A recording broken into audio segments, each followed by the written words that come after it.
når man sidder og programmerer og ligesom skal have hovedet med sig, så er det også lige altså fokus, og så et skridt ad gangen. Altså det der med kan man sige, med kommunikation og sådan noget, der er ligesom de der 3 elementer. Der er HTML, der er CSS, og der er JavaScripten. HTML, det er vores struktur, den tager sig af de byggeklodser, vi skal bruge. CSS'en, det er vores farver, vores stil, stylingen, alt hvad der hører ind under det visuelle. Og JavaScripten, jamen det er det, der gør tingene dynamiske, det der sker noget aktivitet på siden. Så er der et lille overlap, fordi man kan også lave ret meget dynamisk i CSS, men nu holder vi lige tingene meget adskilt lige nu. Man kan lave meget CSS, men også kan i JavaScript og omvendt, altså hvis det er med stilen og angår. Men ellers nu holder vi bare lige HTML for sig, og hvordan tingene snakker sammen. Det snakker jo ikke noget som helst, men kommunikerer rent programmatisk. Der er ligesom 2 ting, der man bare skal have styr på.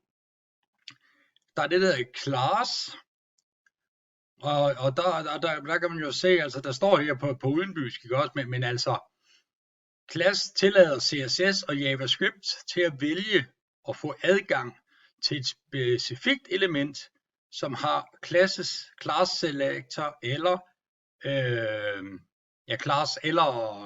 den tager vi, undskyld mig rolle, med class selectoren. Det vil så sige document get element by class name. Sådan kan man kalde det. Det vil så sige, hvis i min JavaScript, der kan vi skrive den der, og så class name i det her tilfælde, det kan så være navn. Okay. Men hvis vi bare lige kigger på den her input tag, den har et class navn, og den har et ID navn.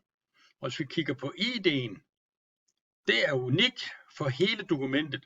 Det vil altså sige, at uanset hvad, så er der kun én ting, der kan have ID'en navn. Ligesom den her knap har ID'en hej, og den her paragraf har ID'en hilsen. Og det her input har ID'en tal 1, og den anden input har tal 2. Altså, der er et og kun et ID. Class, der kan vi kan sagtens have mange. Vi kan godt give den her knap, den kan simpelthen også godt give class navn, uden der sker noget. Altså, det er ikke vigtigt. Altså class, der må man give alt det, man vil, ikke? Så class, så kan vi fat i et eller andet element, og det er jo igen, vi vil rode med det i CSS'en, eller rode med det i JS'en. Og hvis du ændrer i klassen, så gælder det alle de elementer, alle de byggestene, uanset.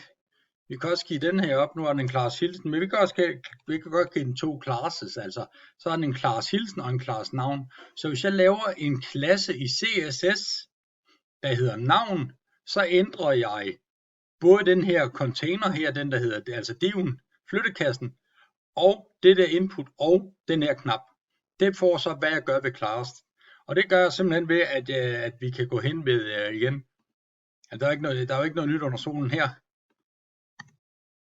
Punktum og navn, og så der tror jeg de fleste efterhånden er med, ikke? Og så hvad der end skal ske med den. Ikke? Jeg kan også i CSS, hvis der skal være noget helt unikt, for eksempel, at jamen det input med ID'en navn, så kan man også godt gå hen i sin CSS, og så skal jeg have fat i ID'en, det vil altså sige, at så skal man bruge hashtaggen og navn, og så ændre, hvad skal der ske for den, og kun for den, og ikke for andet end den. Og det er også helt unikt, altså så er det kun det element.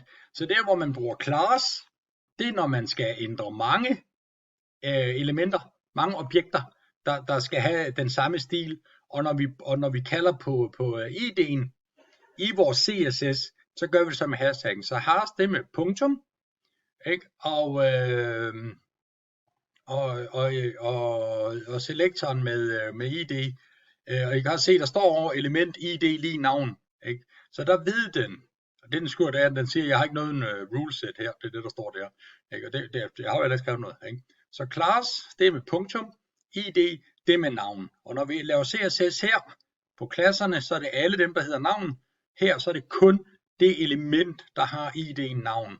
Det vil altså sige, i tilfældet her, hvor bliver ID navn der, Det er de to ting. Godt. Så det er den måde, CSS og HTML snakker. Nu er det, den her, den ligger over herinde på et eller andet sted inde i klassenotesbogen. Er nøjagtigt det, der står her. Det er jo det der med kommentarer. Se videonummer og struktur, ikke? Det er jo det, der sker. Jeg siger det bare højt, ikke? Så er jo forhåbentlig alle kommer med der. Godt. Nu skal vi rode med noget. Og man kan se, hvis vi bare kigger på navnet der, ikke? Jamen, jeg tager et inputfelt og en knap. Og inputfeltet, den har idéen navn. Knappen har idéen hej. Nå skal det hedde. Og paragrafen har idéen hilsen. Okay. Når vi så skal fat i vores JavaScript, men så skal vi jo lige huske dem, nu er der godt nok meget JavaScript her, vi skal bare lige dernede, var det? Men det der sker, det er, at der er forskellige måder at kommunikere med HTML-domænen på, men det der er vigtigst, det er, når man står i sin JavaScript, i sin JS-fil, altså document. Så hvis jeg skriver document, der, siger ja tak, og sætter et punktum, så er der muligheder. Og hvis man lige kigger ud på scrolleren her, ikke? Vi må jo sige, der er uanede mængder af muligheder. Jeg aner ikke, hvor mange af dem er til. Det skal den der on rate change. Jeg har ikke nogen idé, men jeg kan google, hvis jeg skal vide det. Man kan skrive det, så mouse over den og sådan noget, ikke også? Men der er i hvert fald noget med on mouse over, og der er noget med musen her i hvert fald. Og der er noget med key down, og key press, og key up. Det er noget med at holde ned på den, og så klikke på en knap et eller andet sted, ikke? Altså, men nu er det, vi råder med lige nu, det er, nu skal vi lige have fat i nogle elementer. Det vil sige, at vi kan gå herop, og så kan man sige get. Og så er der for eksempel get element med id, get element med class name, det vil altså sige class. Så er der også noget, man kan give et element et name, og man kan også give faktisk et tag name. Altså, så der er faktisk 4 forskellige måder, og så er der selvfølgelig også den 5. bare for, men det er så med get. Og det var sådan, det var næsten lidt i gamle dage, det vil så sige sidste år, forrige år, at man gjorde det med get element by id, hvor man kan, hvis man vil det, bruge den der op, der her query selectoren. Og det vil altså sige, hvis jeg kunne stave rigtigt, query selector. Og det er for eksempel, hvis man tager, kan man se her, der står query selector. Og så er der den, der hedder query selector all. Forskellen, ja, det giver lidt ligesom havebænken står i haven. Hvis jeg tager query selectoren, så kan vi kigge herop. Der har jeg den query selector. Den tager så den id, der hedder plus icon. Hvis jeg tager den der query selector all, den der, og så går vi der, og så der. Og jeg skulle have fat, for eksempel, der var jo flere elementer herinde. Den gav jeg et class navn, og den har et class navn. Så kan jeg simpelthen gå ind i min JS, select all, og det er klassen, det vil altså sige, så kan jeg skrive punktum og navn. Og så kan jeg på den måde, så kan jeg gøre noget ved alle elementer, der har klassen navn på én gang. Håber det giver mening. Og hvis det var den anden med ID'en, jamen der var sjovt nok kun en i, der kan vi ikke bruge all. Så er den sikkert også proxer. Og så er det så ID navn. Så vil den ændre på den. Så alt i alt, hvis vi lige holder fokus på vores high-click her, den der, ikke? Med navn og sådan noget. Hvad er det, der sker? Jamen, den siger, nu skal du vælge, gå på dit dokument, og så skal du vælge den ID, der hedder high med query selectoren. Man kan også have sagt get element by ID high, same. Bortset fra, man kan se heroppe, der bliver nødt til at lave hashtagget for ID. Hernede, der skal man ikke lave det, fordi den kan man sige, her der har man flyttet det der by ID herinde under, men det er så lidt nørdet, ikke? Så hvem af dem, det er lige meget. Og der igen, når man sætter et punktum, så får man et hav af muligheder. Og det er derfor det der med, at hver gang man finder på et eller andet, så kan man sagtens finde på nye måder. Og det er jo åndssvagt den der måde. Nå, punktum. Så er vi lidt tilbage igen. Det er muligheder. Ikke? Så det er også derfor det der, det er simpelthen, der er den vi har brugt meget, ikke også, unklikken. Ikke? Men ellers, hvad skal der ske? Og, altså, det er jo næsten kun fantasien, der sætter grænsen for, hvad der skal ske. Godt. Men uanset hvad, hej, vi vælger onklik. Det betyder, når vi klikker på den, hvad skal der så ske? Så starter man en funktion, det har vi valgt at gøre her. Man kunne også bare skrive inner HTML hej for eksempel, ikke? Men vi vælger at lave en funktion. I den funktion, det funktionen gør, det ligesom i matematik. En funktion gør et eller andet. Vi har så ikke nogen variable stående i parentesen, det er en tom parentes. Men vi starter en funktion der, som vi stopper dernede.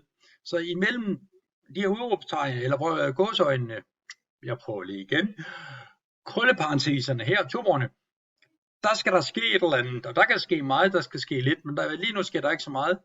Vi laver en konstant, det hedder navn, jeg kunne lige så godt have kaldt den Søren. Igen, argument, punktum, henter igen, hvad henter vi nu? Jamen, vi har en input, der hedder navn, der.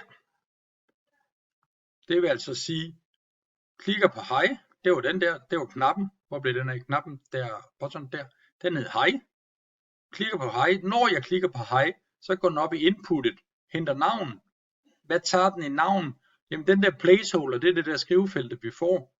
Det er den tager herinde, så tager navn, skift, der, tak.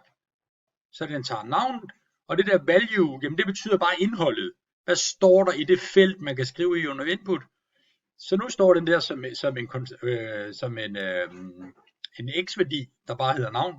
Hvad skal der så? Et eller andet skal der ske, men lige nu sker der ingenting. Jamen så vælger vi, gå på vores dokument og hente hilsenen. Og hvem var hilsenen?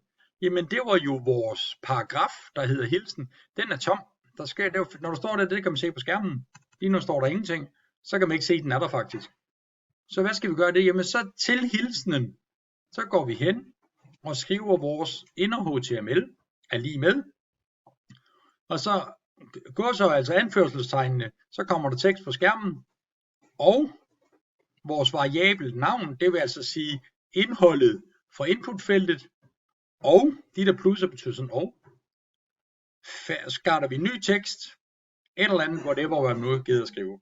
Og det er fuldstændig det samme, der sker, hvis man kigger på med plustingen. Der har vi et inputfelt tal 1, et inputfelt tal 2. Vi har en knap, der hedder plus, og vi har et P med ID resultat. Og hvis vi kigger her, curve-selektoren hen plus, det var knappen. Unklik, hvad skal der ske, når vi klikker på knappen? Vi starter en funktion. Hvad er det for en funktion, vi starter? Vi laver en variabel 1. Vi kunne også, i stedet for 1, så kunne vi godt have kaldt den tal 1. Og tal 2, som man ligesom er gennemført. Men det er det, vi vil. Igen, jogger man curve-selektoren på ID tal 1's værdi, det vil sige, hvad er beskrevet i feltet, tal 2's værdi, det er beskrevet i feltet. Så kommer lidt det der med, at den læser alt som tekst, så den skal lige have lidt hjælp. Parseint. Masse nørd, men den, der er vigtigt at kigge, converts a string to a integer. Det vil altså sige, omformer, hvor jeg lige vil sige, regner en tekst om, det er en string, om til et helt tal. Og det er der, og det vil så sige, nu skal vi lige lave det om. Så laver vi en ny variabel. Den gør hedde let. Nu laver jeg dem om til tal 1. Og tal 2. Så det vil så sige, den lægger tal sammen. Og hvad sker der så? Jamen vi tager vores paragraf, der har i din resultat. Den henter vi, det er den smør, henter noget fra skærmen. Så giver vi den noget tekst. Det gør man med kommandoen inner HTML. Så tager vi tal 1 og så et plustegn som tekst og tal 2. Og skal jeg udskrive total. Og et plustegn og som tekst et lighedstegn. Og færdig med teksten lighedstegn og RES, og det var vores variabel. Ikke?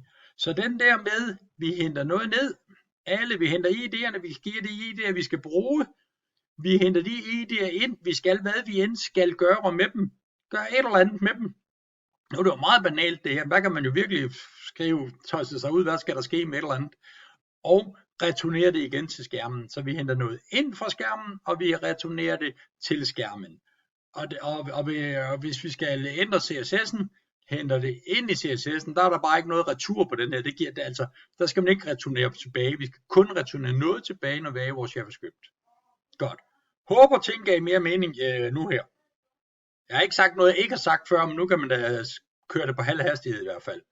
Men virkelig vigtigt, man læser alt det her meget, meget, meget langsomt. Og man skal ikke kunne huske alt det her. Altså, fordi man skal skrive det sammen hver gang. Så der er ikke noget at huske. Bare husk, hvad er det? Har jeg skrevet med stort H eller lille H?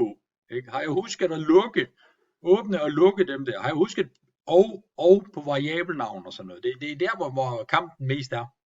Godt så. Stopper her.